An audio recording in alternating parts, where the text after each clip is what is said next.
जय हिंद, नमस्कार. People all over the world are afraid of Corona 19 because it is more fatal to the economy. Today, it has derailed many developed countries and pushed many dependent nations into poverty. Researchers have restarted testing their hypothesis and finding out its origin, how this epidemic became pandemic.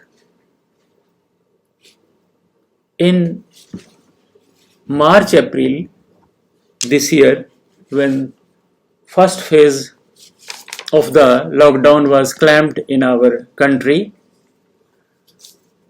the name of a city, Wuhan, and a mammal of bat variety was very much popular in the social media.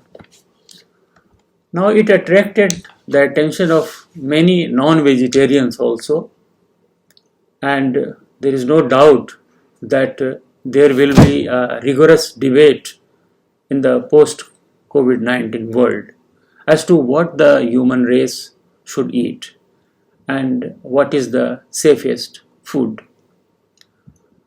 Mahatma Gandhi is a personality of our era in whose words we all believe, and it is such a personality.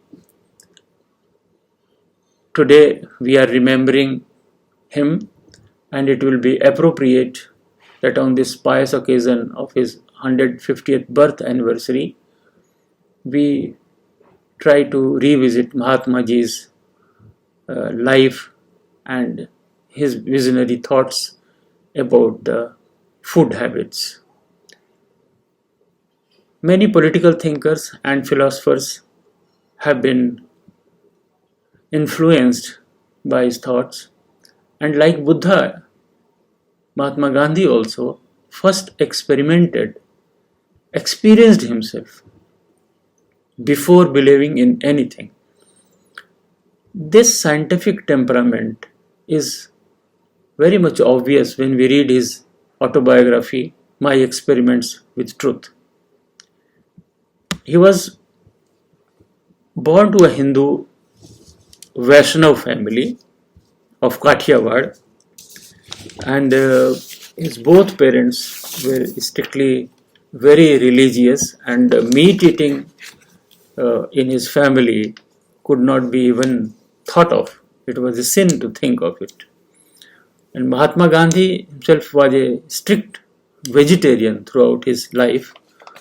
However, he had done some experiments to understand the role of food in one's life, and then decide what was the most suitable diet for him.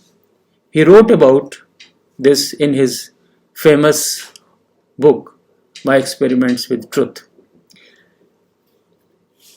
He was brought up in a Vaishnav family, as I told, and his mother was very religious lady who had administered, certain vows on adolescent Gandhi when he left for higher studies to England.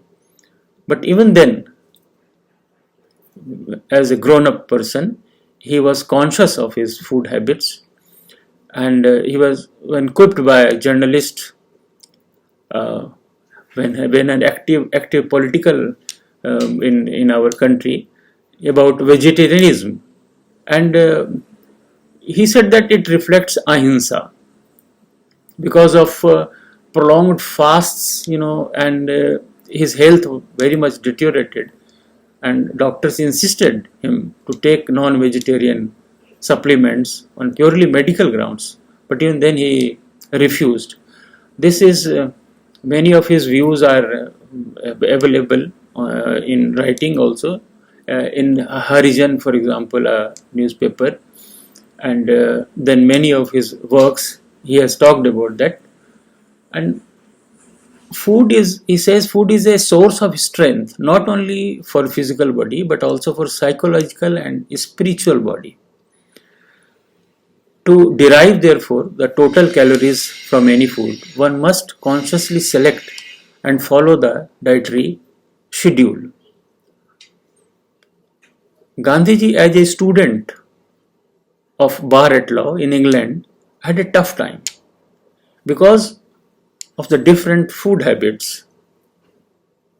Now, English folks have, in his uh, college mates, they had different food habits.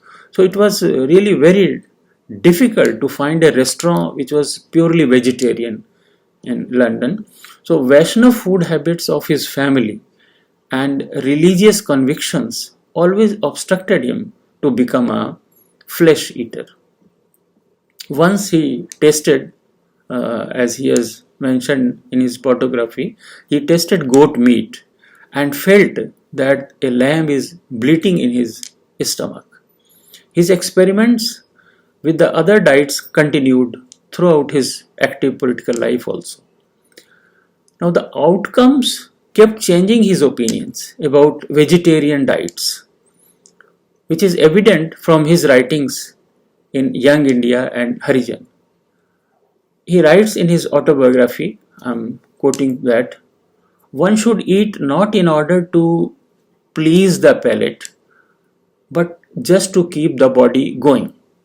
When each organ of sense observes the body and through the body, the soul, its special relish disappears, and then alone does it begin to function in the way nature intended it to do so. Now, Gandhiji believed in the Indian proverb, as a man eats, so shall he become. He writes, there is a great deal of truth in the saying that man becomes what he eats. And this was published in Harijan in the 5th August 1933 issue. So, during his student life in England, Gandhiji had become a member of London Vegetarian Society and was later elected to this society as its secretary. And you will be surprised that 40 years later, in 1932, when he attended Roundtable Conference, he was, and during that period, he was invited by the President, Dr. Oldfield, to address. And on 20th November, he praised Mr. Henry Salt for his book, A Plea for Vegetarianism. He says, I discovered that in order to keep health, no matter what you ate, it was necessary to cut down the quantity of your food and reduce the number of meals. He further adds, vegetarians should have that moral basis. That he was not born a carnivorous animal, but born to live on the fruits and herbs that the earth grows. Now, there is something much higher which calls us to vegetarianism. He emphasized that it is the moral basis of vegetarianism is ahimsa. And he says, I would say that I have found from my own experience and the experience of thousands of friends and companions, but they find satisfaction as far as vegetarianism is concerned. From the moral basis, they have chosen for sustaining vegetarianism. Now, moral basis behind this vegetarianism is ahimsa. Now, many people may debate on this, which is more nourishing, vegetarian or non-vegetarian diet. And this is even today very often asked. Now, Gandhiji, when deteriorated in health, several times he was advised for taking meat and non-vegetarian supplements to regain health necessary for his political career, but he declined. Now here it reminds me a Jataka tale, which is called Chakvak Jatak. A greedy crow was dissatisfied with the variety of food, fish and flesh of dead bodies he used to get in Varanasi city. In search of better, he went to the jungle and got many types of fruits, but was still not satisfied.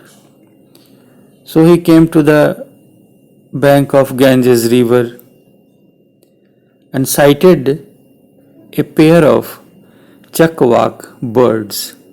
He got attracted to their smart, healthy, and beautiful features. He inquired the secret of their beauty and wanted to confirm if they were really fed on puthi, paus, rohu, and variety of fish. Then Chakvak denied, "We never eat flesh or meat. Algae and fungus are our staple food." The crow was surprised to know that, and he said he can't believe it. Then Chakvak explained to the crow, "You are jealous and you harm the men. Therefore, you are always afraid while eating. You are ugly because of your sins. The food you get is out of violence, so it produces fear and guilt in you.